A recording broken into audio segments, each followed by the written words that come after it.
Arabelle Bien-être. 9h-10h, Arabelle Bien-être avec Manel sur Arabelle.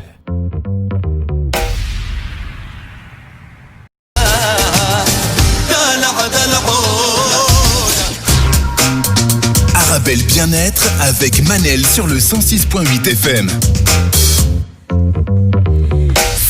C'est une belle musique pour commencer la matinée. On se retrouve pour notre rendez-vous 100% bien-être avec Monsieur Mohamed Menjra aujourd'hui, expert en transformation rapide et en hypnose. On va parler d'argent, les bonnes habitudes pour avoir une relation saine avec l'argent et la richesse. La relation à l'argent est souvent marquée par les émotions. J'appelle à nos auditeurs qu'ils peuvent toujours participer à l'émission en envoyant leurs questions, leurs réactions par SMS au 0488 106 800. Je répète, 0488 106 800. Monsieur Mohamed Menjra, vous avez attrapé froid. Oui, parce qu'il a fait très froid ici et il a énormément plu. Il a plu, pour te donner une idée, en 5 jours, ce qui pleut, 80% de ce qui pleut dans l'année. Donc, malheureusement, beaucoup de dégâts, mais bon. Au moins, on parle d'autre chose. La pluie, c'est bien pour nous, donc on passe à autre chose. Voilà. J'ai vu pas mal de vidéos qui circulaient sur les réseaux sociaux. Effectivement, il a beaucoup plu à Casablanca. J'espère que la situation est en règle pour l'instant. Tout se passe bien maintenant, Monsieur Mohamed Menjra? Ça va. Tant que le Wi-Fi marche, c'est bon. Il n'y a pas de problème. Il faut juste le Wi-Fi et l'eau pour vivre. C'est bien ça. Voilà, exactement. Le Wi-Fi et l'eau, exactement. Alors, et vous? Est-ce que vous allez bien? Très, très bien. Et commencer la journée avec ta très bonne humeur, c'est contagieux, ça dépasse les continents et ça traverse la planète. Voilà. Merci beaucoup, c'est très gentil. Alors, Monsieur Mohamed Menjra, aujourd'hui, c'est un sujet que vous avez choisi. Le rapport malsain qu'on peut avoir avec l'argent, apparemment, c'est lié avec nos émotions, c'est lié avec notre enfance, c'est lié avec pas mal de choses. Notre rapport avec l'argent dit beaucoup de choses de nous. C'est ce que vous allez nous expliquer. La première question que j'ai à vous poser, parce que je l'ai répété déjà 2 fois, qu'est-ce qu'un rapport malsain avec l'argent, Monsieur Mohamed Menjra? Il faut comprendre que l'argent est une forme d'énergie et c'est un sujet qui est très, très, très, très chargé émotionnellement. Vous savez qu'il y a beaucoup de gens, vous pouvez leur demander tous les détails de leur vie sexuelle, ils n'auront pas de problème à vous les dire, mais vous leur dites combien vous gagnez, ils se taisent. Il y a énormément de gens qui ont très peur de dévoiler l'argent tellement ils sont mal à l'aise. Donc, avoir une relation malsaine, c'est ne pas avoir envie de parler de l'argent, de ne pas pouvoir parler d'argent, et aussi comprendre que la relation qu'on doit avoir avec l'argent, c'est une relation dans laquelle l'argent est notre serviteur. Et nous sommes le maître de cet argent. Donc nous disposons de cet argent, nous contrôlons de cet argent. Les gens qui ont des relations malsaines avec l'argent, ce sont des gens qui se laissent en quelque sorte diriger par cet argent et subissent l'argent. Et c'est malheureusement ça qui crée des problèmes dans les couples, dans les familles et dans la société. Alors oui, effectivement. Monsieur Mohamed Menjra, est-ce qu'on peut dire qu'avoir un rapport malsain avec l'argent, c'est en quelque sorte avoir un comportement financier autodestructeur? Oui. Parce que c'est, comme je disais, c'est une forme d'énergie. Il faut contrôler cette énergie. Il faut avoir une relation saine par rapport à l'argent. Il faut être à l'aise avec l'argent. Il faut être capable de parler d'argent. Et ça, c'est quelque chose qu'il faut aussi transmettre à ses enfants. Cette capacité de communiquer. Alors d'accord, donc vous parlez déjà d'enfance, donc c'est à cause de croyances faussées, si j'ai bien compris. À partir de quel âge je peux déjà commencer à avoir des croyances faussées sur l'argent, Monsieur Mohamed? Le plus tôt, le mieux c'est. Dès qu'un enfant commence à être conscient, 5 ans, 6 ans, parler d'argent, lui expliquer c'est quoi la relation à l'argent, et on aura l'occasion d'en parler un peu plus tard par rapport à comment il faut éduquer nos enfants par rapport à l'argent. D'accord, donc je suis en train de distinguer la première cause qui peut être à l'origine d'un rapport malsain avec l'argent, c'est l'enfance. Mais est-ce que... L'éducation, c'est notre éducation. D'accord. Il y a des éducations. Quand je dis des éducations, il y a des sociétés dans lesquelles on est à l'aise quand on parle de l'argent. Par exemple, moi je peux parler du Maroc, là où j'ai grandi. On vous dit toujours, dès que tu parles d'argent, il faut pas parler d'argent, l'argent c'est pas bien. Tais-toi, pourquoi tu parles d'argent, tu ramènes tout à l'argent. C'est des ancrages. Quand vous avez ces ancrages en vous dès votre jeunesse, c'est très difficile quand vous grandissez de pouvoir être à l'aise. Donc c'est important de se dire qu'il faut être capable de parler de ce sujet. C'est un sujet qui est délicat, qui est sensible et qu'il faut l'aborder. Et donc, si j'ai bien compris, si par exemple, j'ai vécu dans une famille avare, si on peut dire les choses comme ça, je risque aussi de développer la même relation à l'argent? Oui, on ne peut pas, on est les victimes et on est le fruit de notre environnement. Victime dans le sens que s'il y a des choses qui sont malsaines dans notre environnement, ça va nous tirer vers le bas. Et s'il y a des choses qui sont positives, le fruit, vont nous tirer vers le haut. Aujourd'hui, effectivement, dans des familles, qu'est-ce qui se passe autour de la table quand on est en train de manger, de déjeuner, de dîner? Qu'est-ce qui se dit autour de l'argent? Qu'est-ce qui se parle autour de l'argent? Comment on pense à ça? Moi, j'avais un ami qui, une fois, avait mentionné le mot 1 milliard devant son père et il avait reçu une baffe. Son père lui avait dit « Mais pourquoi tu parles d'1 milliard? Il ne faut pas parler comme ça d'argent. Tu exagères. » Imaginez un peu ce genre de choses.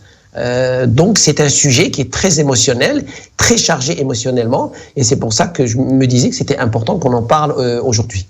D'accord, donc j'ai distingué la première cause, donc vous parlez de l'enfance, mais est-ce que ça, par exemple, mon rapport à l'argent peut être par exemple à certains moments bouleversé par des événements de la vie? Oui, encore une fois, ce n'est pas... Moi, je parle de la relation avec l'argent, je ne parle pas de la quantité d'argent. On peut avoir peu d'argent et avoir une relation saine avec l'argent, comme on peut avoir un excès d'argent et ne pas avoir une relation saine. C'est deux choses qu'il faut distinguer. Nous, ici, on est en train de parler pour que les gens puissent comprendre les ingrédients de comment développer une relation saine par rapport à l'argent et à la richesse. Et en ayant cette relation saine, on peut vivre pleinement. Et paradoxalement, plus on a une relation saine par rapport à l'argent, plus on a de chances de pouvoir être à l'aise, de cumuler de la richesse, de bien gagner sa vie. Ça aussi, c'est important.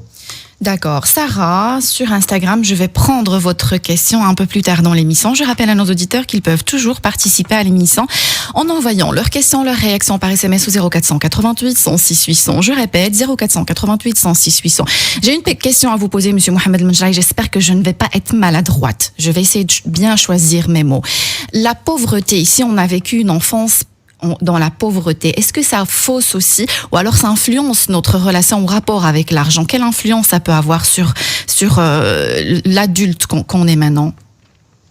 Encore une fois, quel est le message que les parents transmettent? Moi, j'ai vu des gens qui sont issus de familles pauvres, de familles fortement défavorisées, mais les parents avaient inculqué à leurs enfants une bonne relation à l'argent en leur disant: l'argent est un moyen, l'argent est un outil et que l'argent n'est pas une fin en soi.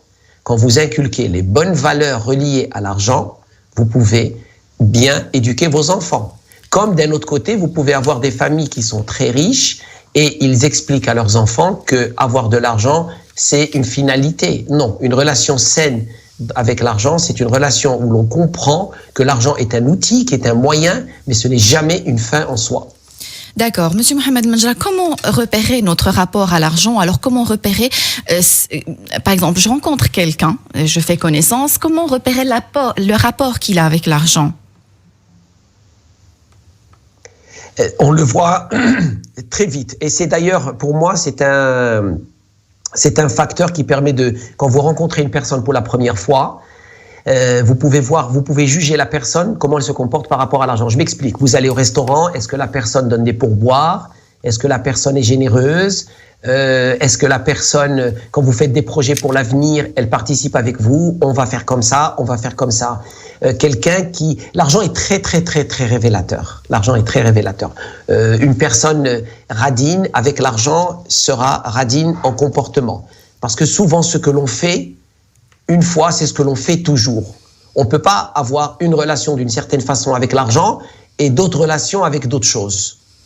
Donc, ce qui veut dire, c'est que la relation avec l'argent est une vitrine de l'intérieur du comportement de la personne. Vous avez parlé de restaurants, c'est un exemple que je voulais vous donner aussi. Par exemple, Monsieur Mohamed El-Menjlaï, on peut par exemple être invité au restaurant et on se retrouve face à quelqu'un qui est en train de couper l'addition en deux en comptant les centimes. Qu'est-ce que vous en pensez?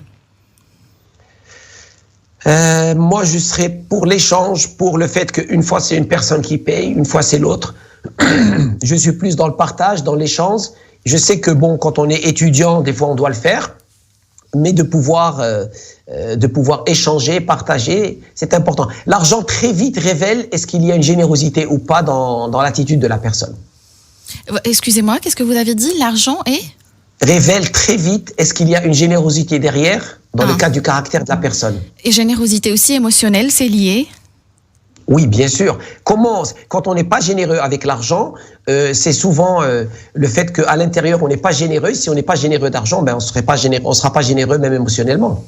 C'est pas Parce que ce que vous faites une fois, c'est ce que vous faites toujours. Il y a des attitudes que l'on a, il y a des marques de fabrique à l'intérieur de nous-mêmes, il y a des comportements. On ne peut pas juste, avec l'argent, je suis comme ça, mais avec les autres, je suis comme ça. Non, l'argent, si vous êtes bien avec l'argent, si vous êtes à l'aise avec l'argent, si vous êtes généreux avec l'argent, ben vous serez bien et généreux avec les autres. Très important ce que vous dites. Bon, excusez-moi, j'ai reçu un SMS. Coucou Manel, super sujet aujourd'hui, je vous remercie. Je rappelle à nos auditeurs qu'ils peuvent toujours participer à l'émission en envoyant leurs questions, leurs réactions par SMS au 0488 106 800. Je répète, 0488 106 800. Monsieur Mohamed El Menjra, vous êtes déjà en train de dire que notre rapport à l'argent dit beaucoup de choses de nous. Sur le plan psychologique, ça c'est clair, mais est-ce que ça dit autre chose de nous ? Ça dit quelque chose par rapport à nos envies, ça dit quelque chose par rapport à nos priorités, ça dit quelque chose par rapport à nos ambitions dans la vie, ça dit quelque chose par rapport à comment on voit les choses. Et encore une fois, est-ce que on est en train d'utiliser l'argent comme étant notre serviteur ou est-ce qu'on est en train d'utiliser l'argent en étant notre maître et c'est lui qui dirige notre vie ? D'accord. On le voit, les très grands, Elon Musk, le fondateur de Tesla, de SpaceX, qui a été, dernièrement, il était dans les journaux parce que c'est l'homme le plus riche sur la planète, il disait, moi, l'argent ne m'intéresse pas. Moi, ce qui m'intéresse, c'est de construire et de faire. Les gens qui construisent de très grosses fortunes, souvent sont des gens qui ont des missions où l'argent n'est pas un critère. C'est juste un moyen de mesurer est-ce que ce qu'ils font marche. Ah. Mais pour eux, il y a d'autres choses plus importantes. Très important ce que vous dites, ce que vous allez aussi nous expliquer après la pause, les différentes tendances et rapports à l'argent, parce qu'ici vous êtes déjà en train d'expliquer un certain rapport ou type de rapport avec l'argent. Ici, Sarah me dit, mon mari n'a pas forcément d'argent, il dépense tout et donne des gros pourboires, fait des crédits pour consommer. Ça aussi, c'est un type ou un style de rapport avec l'argent, monsieur Mohamed El Menjra. C'est ce que vous allez nous expliquer, si vous permettez, juste après la pause. Restez avec nous. Bien-être avec Manel sur Arabelle.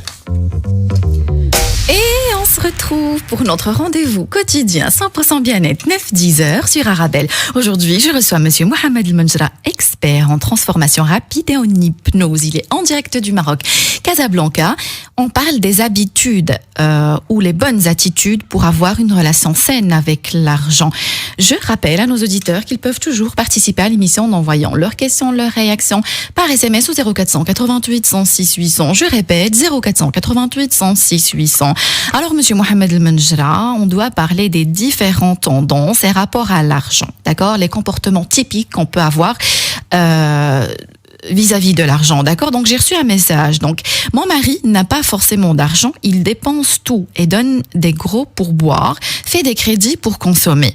Ça révèle déjà un rapport avec l'argent. C'est quoi, monsieur Mohamed El Menjra ?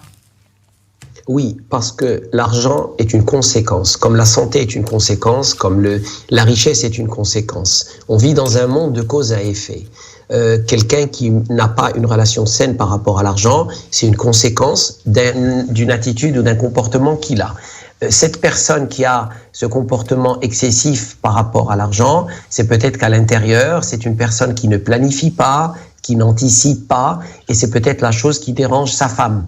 Le fait d'avoir en face d'elle quelqu'un qui n'est pas, entre guillemets, je dirais le mot responsable et qui ne prend pas la peine de planifier. Il faut comprendre que, comme tout, l'argent doit être géré. Ça doit être géré, ça doit être travaillé, ça doit être étudié au sein d'un couple, au sein d'une famille, au sein d'une société ou même au sein d'une entreprise. Et quand on comprend que l'argent est une conséquence et notre attitude par rapport à l'argent est une conséquence, à ce moment-là, on peut apprendre de cette attitude et on peut s'améliorer. Alors, monsieur Mohamed El Menjra, vous êtes spécialiste en transformation rapide. On vient vous consulter. Des couples aussi viennent vous consulter pour des problèmes de couple. Ici, dans cette émission, on a déjà parlé des conflits dans le couple. Est-ce que la relation à l'argent ou le rapport avec l'argent, c'est un problème qui revient souvent quand on vient vous consulter en couple, je veux dire ? Oui. Moi, je dis toujours aux couples, si vous êtes capable de parler librement, mais quand je dis librement, c'est-à-dire exactement ce que vous pensez, exactement ce que vous faites, sur deux sujets, le sexe et l'argent, votre relation va marcher. Ah, à ce c'est les point. deux sujets. Le sexe et l'argent, c'est les deux sujets qui font 99% des problèmes des couples. Alors, dans certains couples, on n'ose pas parler d'argent. Alors, ce qui est intéressant à comprendre, c'est que vous avez, par exemple, dans certains couples, vous avez le mari qui va exagérer ce qu'il gagne de peur que sa femme le méprise, ou il va sous-estimer ce qu'il gagne de peur que sa femme le surutilise. C'est ça la relation malsaine. Vous gagnez quelque chose, vous devez partager cette information avec votre conjoint. Beaucoup de couples refusent de parler d'argent. Si vous faites un petit sondage autour de vous et vous demandez à certains couples combien ton mari gagne, combien ta femme gagne, les gens ils vont te voir comme ça avec des yeux ouverts, ils n'ont aucune idée. Il te dit, mon mari, il n'aime pas parler avec moi d'argent. Ma femme, elle n'aime pas parler d'argent. Il faut parler d'argent. Oui. Il y a des couples qui ont duré 30, 40 ans et la femme n'est pas au courant de ce que son mari gagne. Et ça, bon, voilà, ce n'est que mon avis, mais je n'arrive pas à comprendre. Monsieur Mohamed Menja, à quel moment je peux parler d'argent? Je rencontre quelqu'un, j'en dois absolument parler d'argent à un certain moment.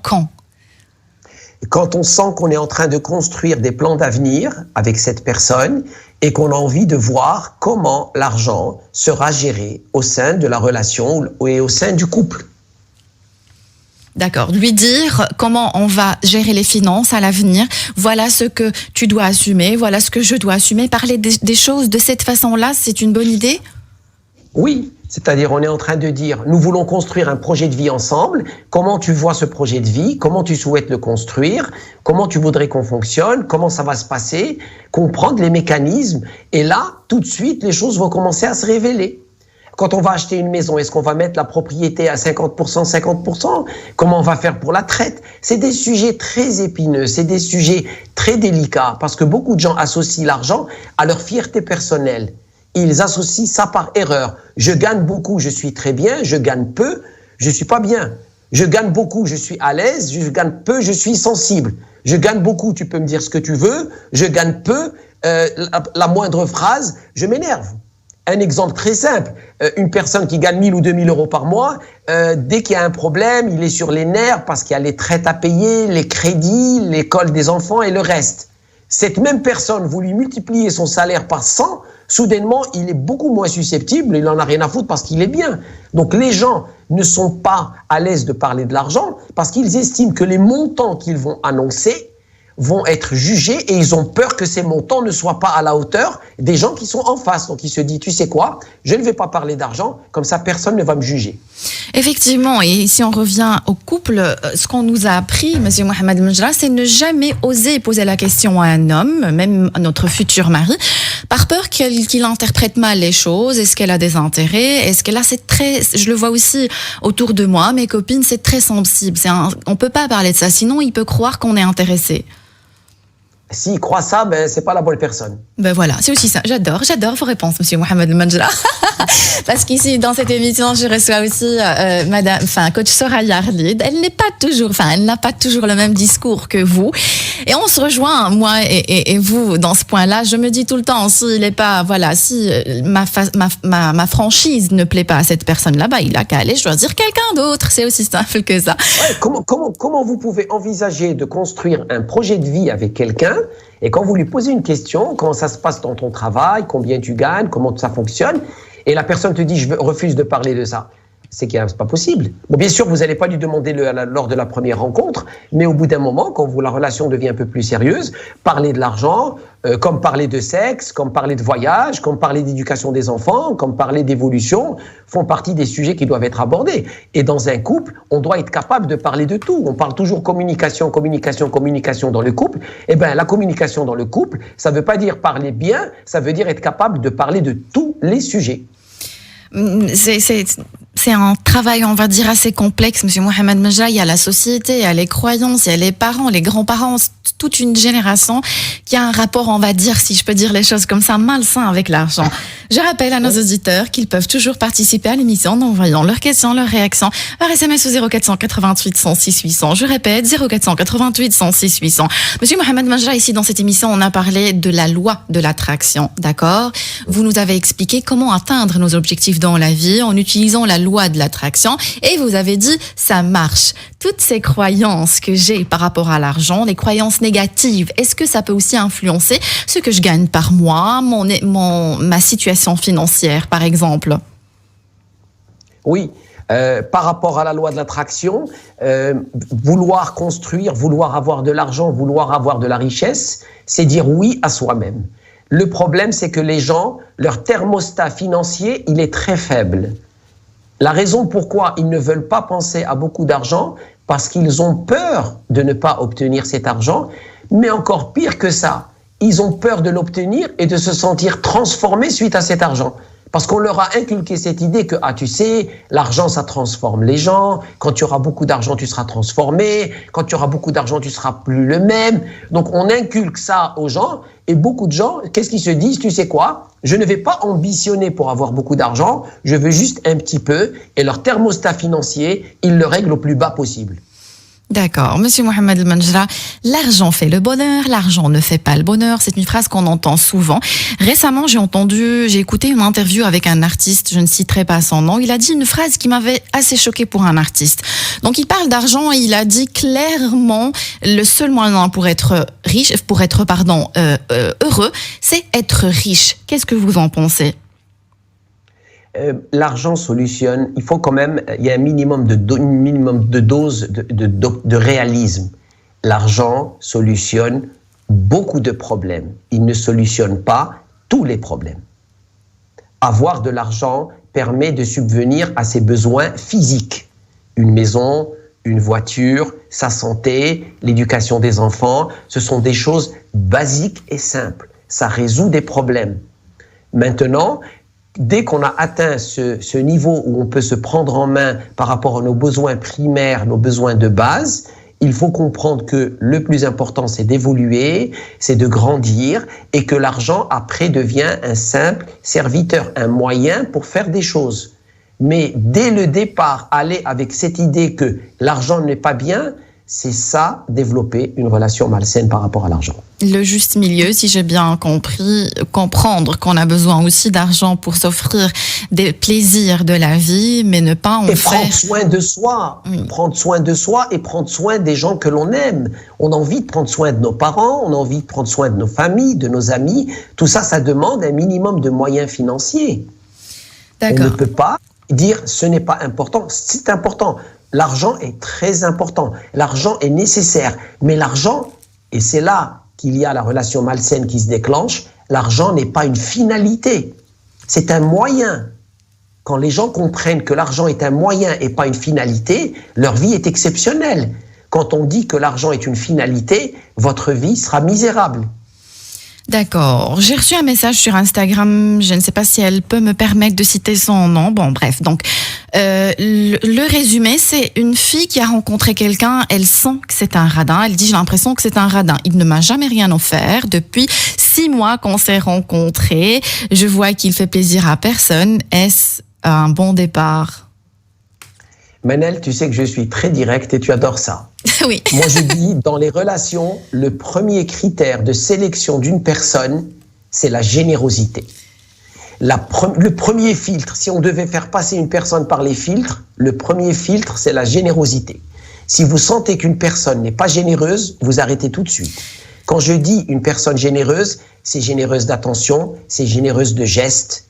Et l'argent est aussi un moyen de voir est-ce que cette personne est réellement généreuse à l'intérieur. Donc, si vous êtes avec quelqu'un qui n'est pas généreux, eh ben, vous êtes très mal parti. J'adore votre franchise et ça, c'est un passage que je vais couper, que je vais publier sur les réseaux sociaux.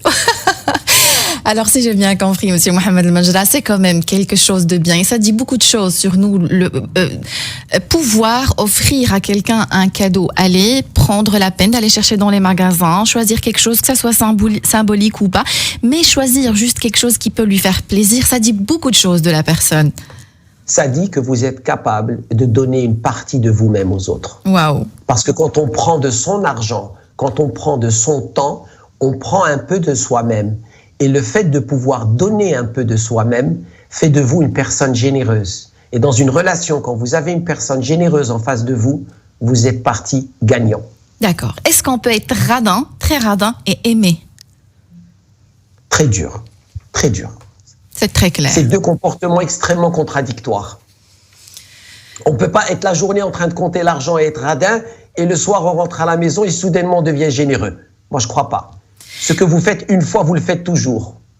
D'accord, j'ai envie d'une prise de conscience, Monsieur Mohamed Menjra. Les auditeurs qui sont en train de nous écouter, c'est sûr qu'il y en a parmi eux qui ont un rapport malsain avec l'argent. Peut-être il y en a qui sont un peu radins. Je suis désolée, j'essaie de choisir mes mots. Mais comment ils peuvent avoir cette prise de conscience? Il y en a qui ne le savent pas. Moi, je les connais autour de moi. Ils n'ont aucune conscience qu'ils sont radins et c'est grave et c'est énervant. Il faut apprendre à donner. Moi, je dirais à ces gens-là... Excusez-moi, Monsieur Mohamed Menjra, la prise de conscience, comment ils peuvent savoir d'eux-mêmes, quelles questions se poser pour savoir qu'ils sont radins? Est-ce que vous partagez avec les autres? Quel est le pourcentage de votre revenu que vous donnez aux autres?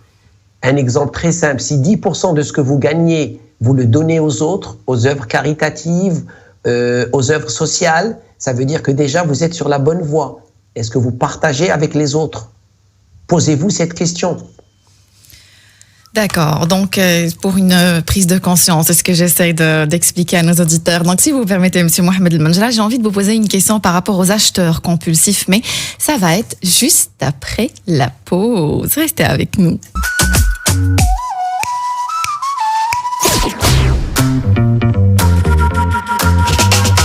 Arabelle Bien-être. 9h-10h, Arabelle Bien-être avec Manel sur Arabelle. Et on se retrouve pour notre rendez-vous quotidien 100% bien-être 9-10h sur Arabelle. Aujourd'hui, je reçois Monsieur Mohamed Menjra, expert en transformation rapide et en hypnose. On parle d'argent, les bonnes attitudes, pour avoir une relation saine avec l'argent. Je rappelle à nos auditeurs qu'ils peuvent toujours participer à l'émission en envoyant leurs questions, leurs réactions par SMS au 0488 106 800. Je répète, 0488 106 800. Alors, j'ai reçu un message d'une personne que j'adore, que j'admire, que je respecte, que je love. C'est Laïla Azouzi. Salam. Elle m'appelle Nancy. Donc, salam Nancy, j'adore également la franchise de ton invité. Donc voilà, elle adore votre franchise. Moi aussi, j'adore votre franchise, Monsieur Mohamed Menjra. Crois-le ou pas, je me lève 1 heure plus tôt pour bosser 1 heure d'avance le matin afin de me libérer du temps pour l'écouter quand il est dans ton émission. Love you, ma belle. Love you too, Leïla. Merci. Adorable, merci, adorable. Merci pour ce message plein d'amour. Alors, Monsieur Mohamed Menjra, les acheteurs compulsifs, c'est aussi une étiquette qu'on colle sur certaines personnes. Qu'est-ce que ça veut dire? Qu'est-ce que ça dit de nous?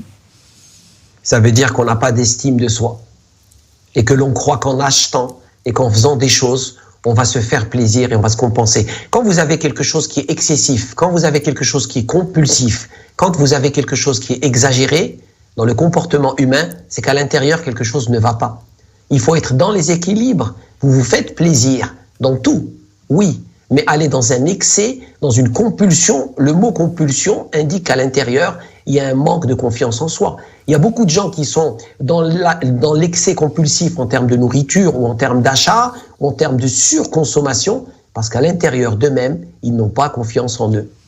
C'est fort ce que vous dites, Monsieur Mohamed Menjra. Être un acheteur compulsif veut dire qu'on n'a pas assez d'estime de soi, c'est bien ça? Oui, absolument. C'est fort, c'est très fort. Donc il y a une vraie remise en question parce que des fois on se dit non, j'ai assez confiance en moi, j'ai assez d'estime de moi, mais si je suis acheteuse ou acheteur compulsif, il y a des vraies questions à se poser. Monsieur Mohamed Menjra. Acheteur, oui. Compulsif, c'est là que le problème commence. Exact. J'ai mon budget, je vais sortir, je vais dépenser 400 €, je me fais plaisir, il n'y a aucun problème. Maintenant, quand je commence à aller dans une certaine compulsion, on entend des histoires aux États-Unis, les gens qui ont 40... Il y avait une dame, elle est arrivée à 150 000 $ de cartes de crédit de dette à force de faire des achats. Ça, s'il y a quelque chose qui ne va pas, c'est une compulsion. C'est la compulsion qui indique le malaise. Donc, acheteur compulsif, on devient acheteur compulsif, à partir du moment où on commence à acheter des choses dont on n'a pas besoin. Est-ce que c'est ça la ligne rouge ? La ligne rouge, c'est surtout ça, et c'est le fait que c'est dans des budgets énormes par rapport à ce que vous gagnez. C'est aussi quand vous faites la chose, c'est comme la nourriture. Est-ce que vous mangez parce que vous avez faim et ça vous fait plaisir, ou est-ce que vous mangez parce qu'il faut manger, C'est exactement ça. D'accord. Monsieur Mohamed Manjra, j'ai reçu un SMS assez intéressant que je vais vous lire. Il y a mettre sa vie au service de l'argent et mettre l'argent au service de sa vie. Dans le premier cas, l'argent devient une prison. Dans le second, l'argent devient une liberté. On parle d'ailleurs de liberté financière. Merci pour cette émission. Les interventions de monsieur Mohamed Manjra sont excellentes, je crois. Qu'est-ce que vous en pensez ? C'est le principe de considérer l'argent comme votre serviteur et que non pas que vous soyez l'esclave de votre argent. D'accord. Dans le cas, monsieur Mohamed Manjra, on a parlé de dépenses, mais les économies, qu'est-ce que ça dit de nous, les économies? Parce que ça aussi, ça peut par exemple révéler une certaine insécurité émotionnelle. Est-ce vrai? Une économie qui est faite dans le cadre d'un budget, dans le cadre d'un équilibre, ce n'est pas un problème. Quand ça devient excessif et que on évite de passer à côté de la vie, parce qu'il faut profiter de la vie, il faut vivre pleinement, il faut être heureux. L'argent est un moyen, encore une fois, pour être heureux, pour profiter de la vie. Maintenant, si on va se priver de profiter de la vie parce qu'on est dans l'excès de l'accumulation d'argent, non, ça c'est pas bon. D'accord. Et donc, c'est quoi la ligne rouge? C'est-à-dire qu'à partir du moment où je peux devenir, par exemple, riche au prix d'un niveau de stress assez élevé, c'est ça la ligne rouge, monsieur Mohamed Manjra? Ça c'est comme on dit en anglais, c'est un trade-off, c'est un choix. Il y a des gens qui sont capables de sacrifier toute leur vie pour le plaisir de cumuler de l'argent. C'est leur drive. Moi, je pense que c'est malsain parce que quand ils vont arriver à la fin de leur vie, ils auront cet excès de richesse, mais est-ce qu'à côté de ça, ils ont vraiment profité de la vie? Profiter de la vie, c'est partager, c'est avoir des moments agréables, c'est donner de vous-même, donner aux autres et échanger. Le plus grand bonheur dans la vie, la plus grande richesse dans la vie, c'est avoir quelqu'un avec qui partager. Mais si vous avez tout cet argent-là et vous n'avez personne avec qui le partager, à quoi ça sert de l'avoir? Très intéressant. Si on a beaucoup d'argent et qu'on n'a pas avec qui le partager, ça sert à quoi de l'avoir? Très intéressant. Alors, monsieur Mohamed Manjra, puisque vous avez parlé de l'enfance comme cause principale avec ce rapport, comme cause principale de ce rapport malsain avec l'argent, comment parler d'argent à mon enfant? Par quoi commencer? D'abord, lui dire qu'il n'y a aucun mal à parler d'argent. D'accord. Et on aborde le sujet de l'argent. On explique que l'argent est un moyen d'échange, l'argent est une récompense, tu fais un effort et suite à cet effort-là, tu vas avoir de l'argent.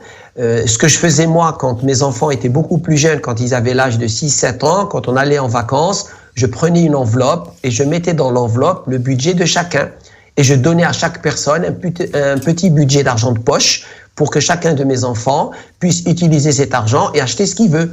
Je lui disais, voilà, on va aller en vacances. À part la nourriture, l'hôtel, le transport et tout le reste, toi, c'est pour t'acheter. Et vous apprenez aux enfants à manipuler l'argent. Il faut que les enfants touchent l'argent dès leur plus jeune âge. Il y a des parents qui disent non, ne touche pas l'argent, n'accepte pas l'argent. Ben oui, c'est vrai. De la tirelire. Effectivement, la tirelire, oui. Le principe de la tirelire, on va commencer à économiser. Par exemple, il y a les fêtes de fin d'année, il y a l'anniversaire. Voilà, tu vas économiser de l'argent.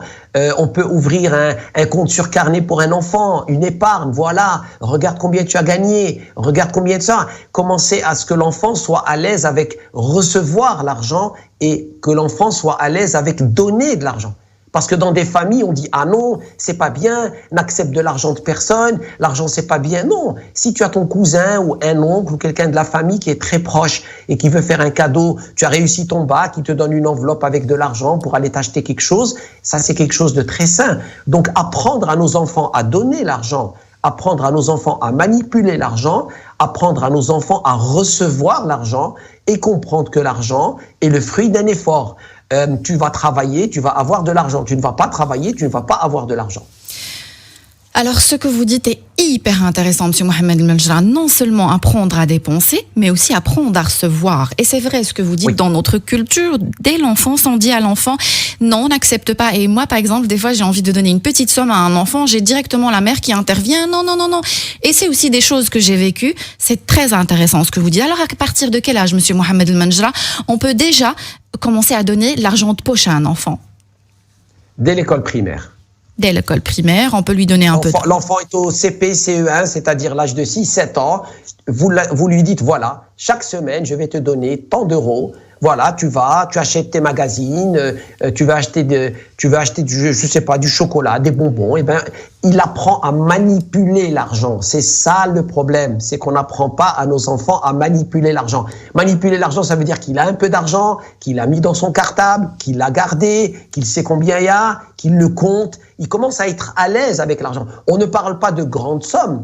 Vous pouvez donner 2, 3 euros, même 5 euros à votre enfant par semaine et il va se dire, ouah, ce mois-ci, je n'ai pas touché à cet argent, j'ai 20. Papa, maman, regarde, j'ai 20 euros. La tirelire, les cadeaux, c'est cette relation où l'enfant est à l'aise de donner de l'argent, est à l'aise de recevoir l'argent, est à l'aise de manipuler de l'argent. Quand les enfants grandissent dans cet état-là, ils développent une relation saine par rapport à l'argent. Magnifique. J'ai reçu un SMS. Merci Manal, émission très intéressante. J'aime beaucoup les paroles de ton invité, sans tabou. Moi aussi, j'adore les paroles de mon invité. Alors, je rappelle à nos auditeurs qu'ils peuvent toujours participer à l'émission en envoyant leurs questions, leurs réactions par SMS au 0488 106 800. Je répète, 0488 106 800. Ça arrive aussi assez souvent, monsieur Mohamed Manjra, que notre enfant fasse une demande, on va dire, pas raisonnable, quelque chose qu'on ne peut pas lui payer, ou tout simplement parce qu'il a eu assez de cadeaux, par exemple. Comment je peux lui répondre sans le frustrer? Très important. Il faut lui apprendre, c'est le principe du budget. Il y a un budget. Voilà, ce mois-ci, on a dépensé 200 euros pour tes cadeaux de fin d'année. Eh ben, on n'a pas le budget. Ça aussi, c'est quelque chose qui est essentiel. Apprendre à nos enfants l'importance d'avoir un budget. C'est quoi un budget? Un budget, ça veut dire qu'il y a un montant qui est limité, que ce budget, on doit le respecter. Ça aussi, ça fait partie des éléments qu'il faut apprendre à l'enfant. Donc, on peut dire à un enfant, on peut lui parler de budget, on peut dire à un enfant, j'ai pas assez d'argent. Ça se dit, j'ai pas assez d'argent? Oui, on va au supermarché, on va faire les courses pour la famille, on lui dit, maman, il te dit, papa, maman, je veux des gâteaux, je veux des cookies, je veux des cornflakes, je veux ça. Tu lui dis, très bien, je vais te donner 20 euros, 10 euros, 15 euros ou 5 euros. Va t'acheter ce que tu veux, choisis ce que tu veux, mais ne dépasse pas ce budget. Et à ce moment-là, les courses deviennent un plaisir, deviennent un bonheur. D'accord, on peut lui fixer un budget. Ça, c'est sûr. Oui, voilà, lui fixer un. C'est très, très important, ça. D'accord. Maintenant, on a parlé des enfants, monsieur Mohamed Manjra. On va parler des adultes. Les clés pour avoir une relation saine avec l'argent. Donc maintenant, vous nous avez expliqué comment avoir une prise de conscience. Je pense et je crois que c'est la première étape, la prise de conscience qu'on a une relation malsaine, avec l'argent. La deuxième étape, s'il vous plaît. Fonctionner dans un mode d'abondance. Se dire à l'intérieur de nous-mêmes que l'argent et la richesse, il y en a pour tout le monde. L'abondance, elle est là pour tout le monde. Magnifique. Magnifique ce que vous dites. Donc, première chose, prise de conscience. Deuxième chose, croire à fond que l'abondance est là pour tout le monde. Troisième étape, monsieur Mohamed El Manjra, allez peut-être chercher les causes dans mon enfance, ces événements. Dire oui. Moi, je dis oui à la richesse. C'est-à-dire moi, la personne doit se dire, en troisième lieu, se dire, je mérite l'argent, je souhaite avoir de l'argent, je souhaite avoir de la richesse pour partager cette richesse avec les autres. Donc, ici, on est dans la loi de l'attraction, si j'ai bien compris. Oui, c'est des attitudes, c'est des approches, c'est des mindsets qui vous permettent de développer cette relation saine par rapport à l'argent. Alors, monsieur Mohamed Manjra, on arrive déjà à la fin de cette émission. Est-ce que vous avez autre chose à dire, une suggestion, un petit conseil? Je suis preneuse, nos auditeurs aussi. Rêvez grand. Osez rêver grand. C'est magnifique. Les gens rêvent petit. C'est ça qui me dérange, moi. Parce que le plus dangereux dans la vie, ce n'est pas d'avoir des objectifs et de ne pas les atteindre, c'est d'avoir des objectifs très bas et de les atteindre. Magnifique. Oser rêver grand. Ça aussi, c'est dû à l'enfance, monsieur Mohamed Manjra, parce qu'à chaque fois qu'on parlait de nos rêves, on va dire, non, mais tu es folle, mais tu es fou, mais c'est impossible, mais sois réaliste. Oui. Oser rêver grand. Oui. Et j'insiste, je m'excuse d'interrompre, j'insiste sur cette phrase parce que je peux vous parler, en tout cas au Maroc et en arabe, quand on dit rêver, c'est une insulte. Oui. Et quand vous avez une culture où le mot rêver est une insulte, pour qui tu te prends, comment vous voulez qu'on accomplisse des choses extraordinaires? pas possible. Je suis tellement touchée parce que vous dites que je ne trouve pas les mots. Sarah, merci Sarah pour ce message. Sarah, elle a suivi l'émission, elle a envoyé, on va dire, une 40aine de messages.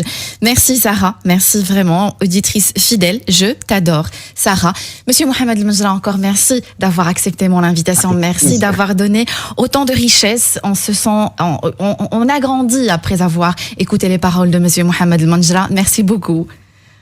Super, super. Toujours un bonheur de partager. Bye bye. Merci beaucoup. Merci de nous avoir écoutés. J'espère que vous avez eu votre dose de vitamines. N'oubliez pas que le bonheur vous rend plus belle et plus beau. Fréquentez les gens heureux. Le bonheur est contagieux. Rendez-vous demain, 9h sur Arabelle. Arabelle Bien-être. 9h-10h, Arabelle Bien-être avec Manel sur Arabelle.